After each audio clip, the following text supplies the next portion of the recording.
रासायनिक दिवसेंदिवस जास्त टाकते, त्याच्यामुळे आपलं उत्पादन खर्च तर वाढला पण उत्पादन कमी होत चाललाय. परंतु हे खत काय काम करतं माहिती आहे का, जमिनीत तुमचं जे तुम्ही खत टाकताय त्याची कार्यक्षमता वाढवतो. आधी आपल्या जमिनीत जे पोटॅश पडलेलं आपण म्हणतो लय मोठं पोटॅश आहे, पण ते कधीच लागू होत नसतं.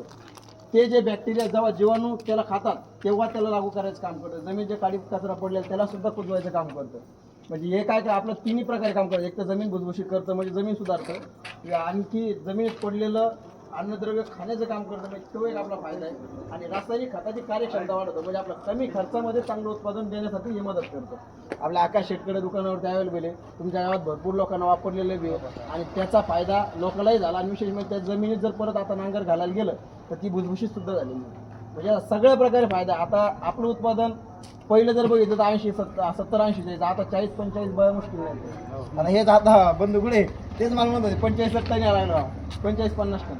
पण त्यांनी काय होतं म्हणजे जमिनीची सुपीकता वाढली तर 100% आपलं उत्पादन तर वाढणारच. आणि विशेष म्हणजे जमीन सुद्धा सुपीक होणार. म्हणजे आपण असं नाही सांगणार किंवा तुम्ही सगळ्या शेताला वापरा, तुम्ही जमिनीमध्ये काय बदल